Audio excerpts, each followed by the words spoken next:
We are back. Welcome to episode number 4 of Thomas Talks. It has been a little bit over a week since I last posted one of these. I missed last week because it's been a crazy busy 2 previous weekends for me. Last episode I was talking about where I was at right before directing Welcome to My Mind, which was already 2 weekends ago. But also then the following weekend I was assistant directing / producing my really good friend Liss's music video. Super fun time, both shoots. I learned a lot. This is really going to be my first time kind of debriefing on the whole thing, so I'm really looking forward to it, honestly. I want to start with Welcome to My Mind and kind of talk about everything that happened start to finish. I think going into shoots with a positive mindset is super important. At the same time, with the positivity, I knew that what we were trying to get was very ambitious. There was definitely a part of me beneath it all that was like, you got to buckle up because this is going to be really, really tough. I don't think I fully knew how difficult it was going to be. Obviously, a really good learning experience for that. I do want to preface as well, I'm very, very happy with what we shot. I'm super excited for it to come out. I'll put some visuals up of what we got. It was way harder than I anticipated it being. There's a few reasons for that. Day one of the shoot, the first thing that happened was very much not in my favor. I shot the film through school, Syracuse University. There's this room, it's a studio, it's the cinematography room for the VPA film students. And it's like this empty studio that is kind of like a house. I really liked the look of it because aesthetically it was like this weird empty house and it kind of fit the vibe for the void of my mind, which is where a lot of this next chapter takes place. I reserved the time like a week in advance for 9 a.m. that we'd be able to go into the studio at 9 a.m. I was banking on that. All the equipment was ready to go. Crew was ready to go. I walk into the classroom at 9 a.m. and there's a teacher in there and there's like 15 students and they just are kind of looking at me like, what is this kid doing in here? And I'm like, yo, excuse me, I'm sorry, I have this room reserved for 9 a.m. And the teacher goes, no, we have a class in here and we've been in here since week 1. And our class doesn't end till 12:30. And I was like,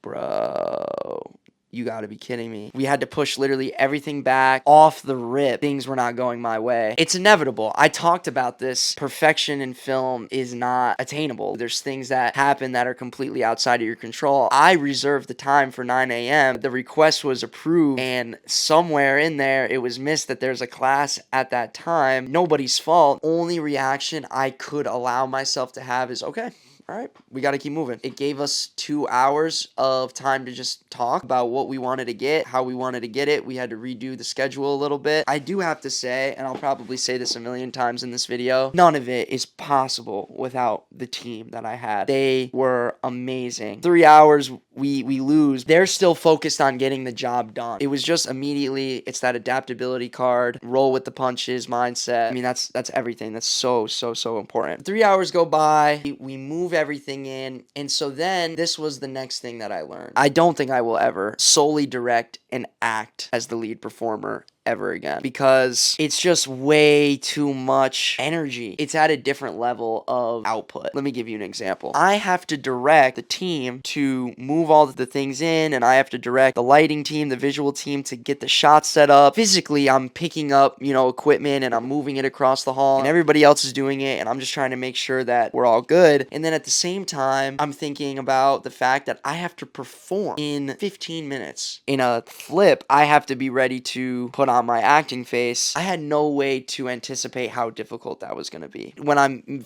making films by myself, the performance and the filming and the edit and the writing, it all kind of feels like one energy output. But when you have a team and other people are involved, the energy output begins to expand. The first thing that we did is I throw myself through a window, fall on the ground, and walk into a room. And we had to do like 10 takes of that. And physically, that's just a lot. With everything that had gone on earlier in the morning, and now I'm doing these very physically demanding performances, the honest truth, it was so much to handle. I couldn't really perform the way that I wanted to perform because I just didn't have anything left in me. Ended up kind of wrapping the set early, not getting everything that we had wanted. But there's a caveat here, because so far, everything I've said, it kind of sounds like it wasn't that great of a day. What made it a good day is every single shot I loved. everything that we had gotten that day, regardless of the setbacks, was really good. And visually, it was exactly what I had wanted. In my opinion, you have to be more thankful for the fact that you're getting clips that you really are happy with, even if you're running slow. It ended up being a really positive day, and we were happy after it all. And so was I, even though I was exhausted. Day number 2 was a much smaller crew. We just kind of vibed out, the 5 of us. They encouraged me to go back to what we missed on Friday because of the lack of time. And I was thinking in my head, like, I don't even think it's possible with just 5 people to get. They were like, Thomas, let's just get what we missed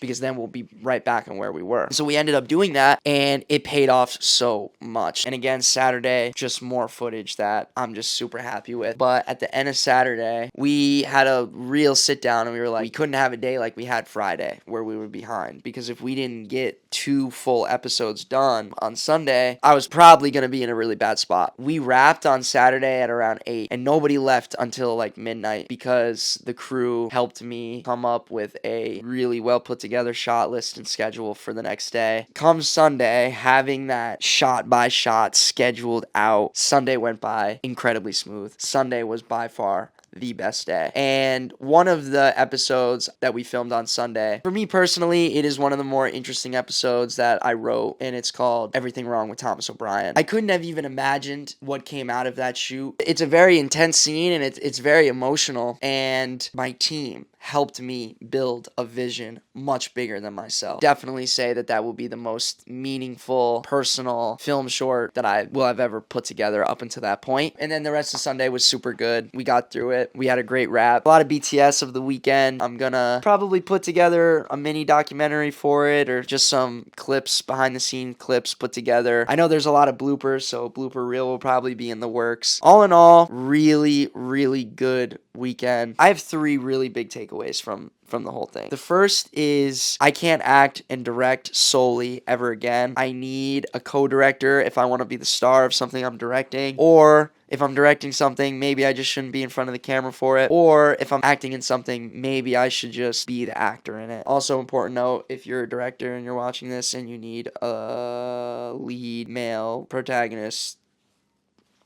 I actually would really love to do it, so let me know. And the second thing I learned is just about energy management on set is super important. You know, working on a bigger set with more people, a lot of hands, a lot of communication going on. You're using different types of energy, and it's something you have to manage. You can't just keep pushing and pushing and pushing and pushing throughout the day and expect yourself to not be tired, especially if you're going to act during the day as well. The last thing that I learned, I didn't really learn it. It just was more proof of it, adaptability. If you can't adapt as a filmmaker, you're gonna have a really, really, really hard time. As a director, you have to instill confidence within your team that they can also adapt with you, that you trust them enough to be able to adapt in their own way. And you have to instill, a positive mindset throughout the entire shoot that what we're getting matters and what we're getting needs to be really good because we're capable of it. And I'm very thankful for the team for sticking it out with me, and I hope everybody on the set was able to learn something as well. So now that it's shot, I want to talk a little bit about the future for me. First week of March, I'm going to have the first episode out of this final chapter, episode 21 of Welcome to My Mind. And from there, throughout the month of March and April, I'll be posting once a week, maybe twice a week. Throughout that, obviously more Thomas Talks, just working my way up to graduation. That's the biggest thing that's kind of in front of me right now. That's happening in May. And then once I graduate, I want to move on to other episodic series. I've been in contact with a lot of people about potential projects that are going to be going on during the summer, so I'm super, super stoked for that. I just want to keep creating. I'm really excited to get some episodes out there and to hear some feedback from y'all. Thank you for tuning in. I appreciate it so much. Have a great rest of your day. The situation I want this to stop. we are in at this time, neither a good one. Please bring me to an answer. It can stay the same. Help. Help.